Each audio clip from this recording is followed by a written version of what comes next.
emotional baggage. I mean, massive. It was to the point where I was thinking people needed a claim check just to leave the house. But here now, the Six of Cups is showing up in May, and it's like, it's okay. It's a positive thing because the clarification card is the Wheel of Fortune next to it. Now this is an auspicious time. Something about your past is bringing something up to the front and fortunate for your future. It's making you feel good about yourself and bringing confidence.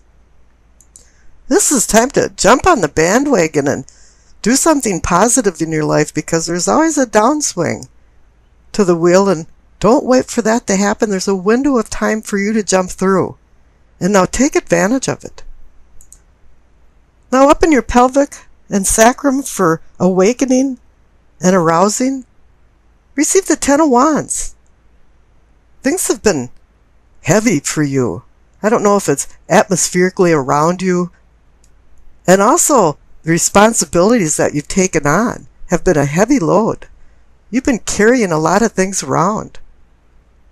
Probably doing more than you should, while others are sitting back and kind of going, oh yeah, isn't life great? You know, you've been towing the rope. And maybe in some ways this has hampered your progress, but as for any 10, it's a card that represents that you're coming to an end. And there'll be some new beginnings. Whatever burdens you've been carrying, it's going to be lightened up. And the clarification card is the Four of Cups. You've known that it's been a heavy load. You're the Four of Cups guy and somebody's handing you an opportunity cup, but it's probably one for more work and less play, and you're saying, no thanks, I don't want it anymore. All of the opportunities that I've accepted in the past had no rewards to it. It wasn't a treat anymore. I was doing too much of one thing, and it's time to do something different.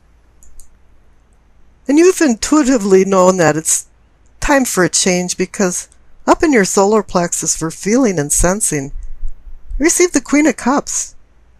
She's the one that makes you sense things, makes you feel things intuitively. Now she's having your inner voice talking to you, reflecting, and bringing in more self-awareness and sharpening your awareness around your milieu. This is why she's in the gut feeling category. She wants you to start listening to your gut feelings. And the Queen of Cups is Pisces. You're in Pisces land right now. This is you. This is personifying you. You realize now there's no time to brood over the past and worry about you doing too much work over other people. And this is reinforced also by the clarification card because you got the Eight of Cups. Now this is saying, yeah, it's time to walk away from a few things. Resignation doesn't mean you're losing. Sometimes it's just wisdom to know your limits and when it's time to change. And this is also reinforced with the center cards for the heart of the matter, because you receive the Two of Wands and the Three of Wands. Now the Two of Wands is opportunity, and you see it over the horizon. You have the world in your hand, and this is time for you to sit down in your lounge chair and think very deeply about what you're doing, where you're going, what your purpose in life is, and what will make you happy.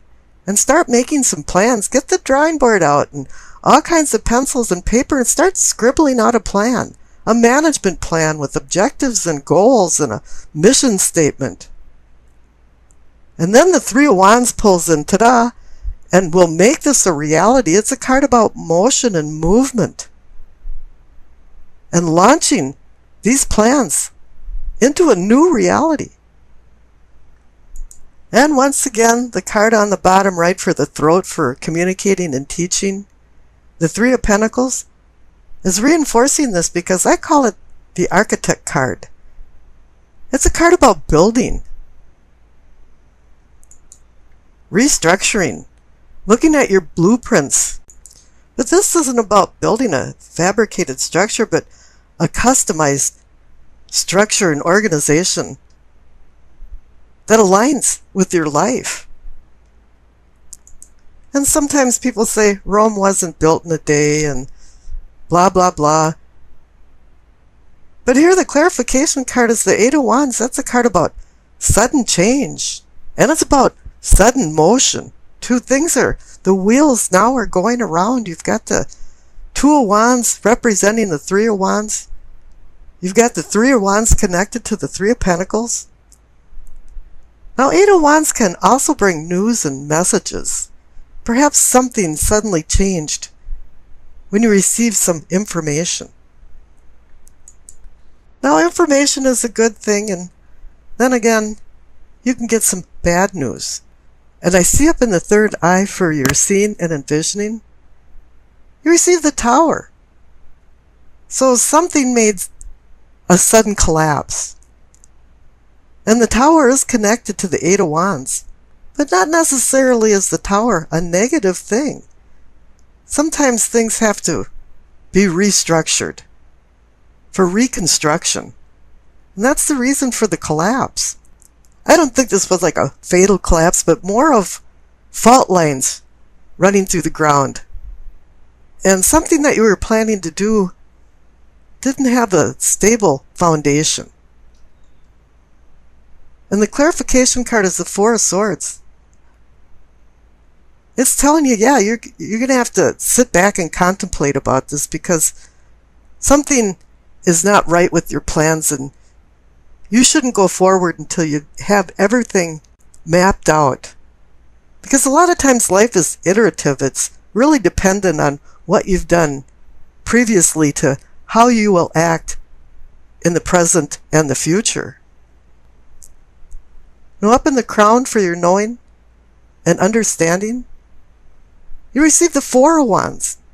So now you received the Two, the Three, and now the Four of Wands. And the Four of Wands is a celebration card. So obviously, if you rethought some things and move forward with the right plans, everything's working out. And the clarification card is the Ten of Wands. You received that over here in the pelvic and sacrum. And you received the Four of Cups, and now you receive the Four of Wands and the Ten of Wands. They're connected. Now your spiritual self is starting to move forward. You're a Swiss watch just clicking along. And it's saying, too, that it was a lot of work to get where you're at, but there's some rewards involved in it. You know, a lot of times you might have done things for other people, and it wasn't recognized or appreciated. But now maybe you're doing a few things for yourself, and that's not a selfish thing. But the funny thing about it is that it benefits everybody. You know, you have to love yourself before you can love other people. Now, down on the left for your past, you received the Death card and the Seven of Cups. Now, the Death card's about transformation, but I'm seeing that the Seven of Cups card, the card of difficult decisions, sparked this Death card transformation. You knew it was time. There was a fulcrum, there was tipping time, that it was time to start doing some different things. And whatever you decided to do is being rewarded in spades, because over on the right for your future, you received the Nine of Cups, the Wish card. You know, curiosity killed the cat, but the second line to it, a lot of people forget, is that satisfaction brought him back. This is where you're going to have satisfaction for all of your hard work, for the two Ten of Wands, and all of the planning. But what made this real was you changing your attitude and changing yourself. Now, there's two clarification cards I pulled for the Nine of Cups, and you received the Empress and the Chariot. Now, you might think this funny, but they're both about duality. The Empress is about the planet Venus and the star that rises in the east in the morning and sets in the west in the evening.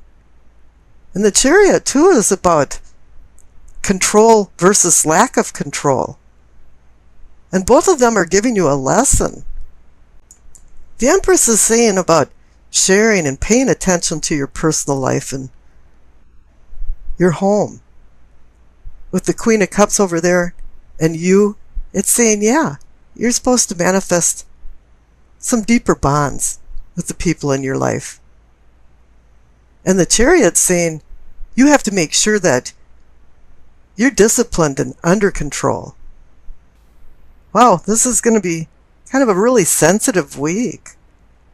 A withdrawn and isolated week for you to review things. But that's not a bad thing. Maybe it's just your turn. Now the Four of Swords is a respite from conflict. I don't know what happened on the left side of the Four of Swords in your past, but obviously something threw you into the Four of Swords recuperation mode. You've been through some physical strain, mental drain, and now you're there laying around trying to recharge your batteries. In the olden days, the knights bought their own tomb before they went out on campaigns just in case they didn't come back. Well, this guy came back alive, and now he's wondering why some of his friends had died. And what is the purpose of life, and what is the purpose of his life? And what does he want to do with his life? He's taking a time out right now to heal, restore. He's licking his wounds, recuperating his sanity, and trying to gain some type of perspective, and trying to relax, take a break from worry and anxiety. And boy, do we have a lot of them in modern day times. He just wants a break from his troubles, which is a little different than the Hanged Man, who's going into a meditative isolation to acquire wisdom. Wisdom is so important to the Hanged Man that he's going on a spiritual journey from death to rebirth. And this card indicates that there could be some sacrifices involved in acquiring this wisdom. Maybe you've already sacrificed, and that's why you're in the Four of Swords mode along with the Hanged Man. This card encompasses the Tao concept of wu-wei, and it actually means non-doing. It's just time to let things take its natural flow and not resist anymore. A lot of times we try to control our physical world, and it just doesn't work. You can't put a round peg in a square hole. And now once you acquire some of this wisdom, then you start looking at things in a different light. You start realizing that you have to get rid of the old and accept the new with open arms. It's time to change. Pain in life is inevitable, but suffering is optional, and I think that's where the Four of Swords guy is back there saying, why am I suffering? But if you are feeling confused, I don't think you're going to be anymore with the Eight of Wands.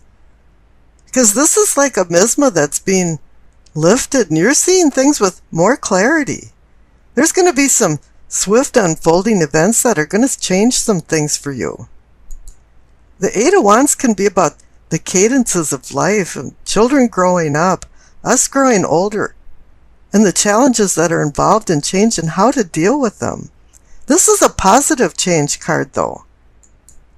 An immovable mountain is now movable when you have had obstacles in front of you and casting into your path right and left. All of a sudden now everything is falling together and you're able to go forward. And this card is about travel. And it can be physical travel, but with the Four of Swords and the Hanged Man here, I think it's more of a spiritual journey than anything else. You've been doing some self-discovery. Now I tossed the dice and you received Cancer, Mercury in the second house. Now you received another cup sign, Cancer. Sensitivity once again. And there's going to be some more withdrawals in this reading. Whatever happened before the Four of Swords and the Hanged Man has you remembering a lot of things. And this is from Mercury in Cancer. You might feel some resentment from these memories because, you've got an imaginative, sensitive nature going on here. Even when things happened, you didn't remember what happened more than the mood and the feelings of how it happened and how you felt about it. You're going to be wearing your emotions on your sleeve this week, and you're going to be expressing your opinions more in moods. And if you have perceived some type of slight or insult, You're going to be the crab like Cancer, and you're going to just immediately withdraw.